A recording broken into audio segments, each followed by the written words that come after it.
Witam! Dzisiaj przygotujemy idealne ciasto na naleśniki, które są bardzo cieniutkie, elastyczne i delikatne. Mają piękny marmorkowy wzorek, zresztą spójrzcie sami jak wyglądają. Składniki są bardzo proste i prawdopodobnie macie je w domu. Do miski wbijamy 2 jajka,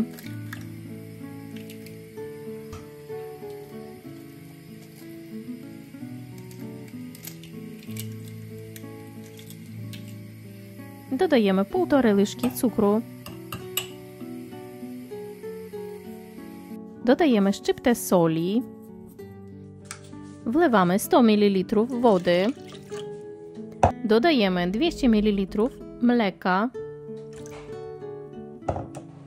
i dokładnie wszystko mieszamy.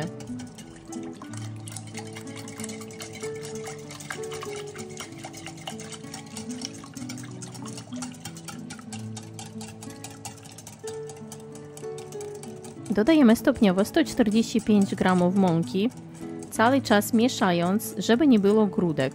Musimy dokładnie wymieszać ciasto, aby nie było żadnych grudek.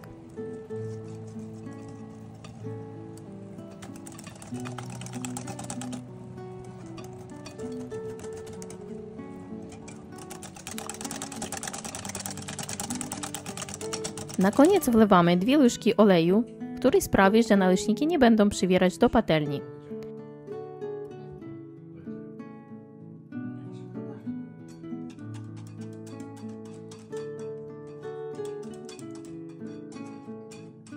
Całość jeszcze raz dokładnie mieszamy i odstawiamy ciasto na 20 minut, żeby odpoczęło.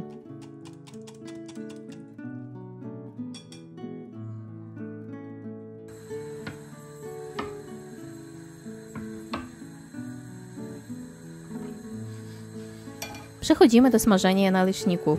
To ważny etap, dlatego wrzucam uwagę na kilka detali.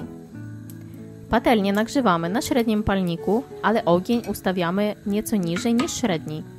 Smarujemy patelnię delikatnie, wystarczy dosłownie kilka kropli oleju. Pierwszy naleśnik może wymagać więcej tłuszczu, ale każdy kolejny smarujemy co trzeci naleśnik. Bardzo oszczędnie, dosłownie parę kropelek oleju. Wylewamy cienką warstwę ciasta na rozgrzaną patelnię i obracamy ją, aby równomiernie się rozprowadziło.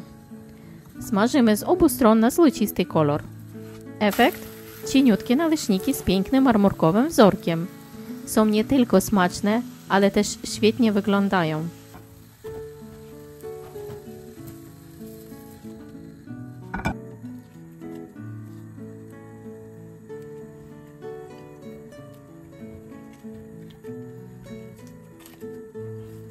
A jeżeli przepis Wam się spodobał, koniecznie nie zapomnijcie zasubskrybować mój kanał, zostawić łapkę w górę, no i czekam na Wasze komentarze, jak robicie naleśniki u siebie w domu. Dziękuję i do zobaczenia w następnym filmie.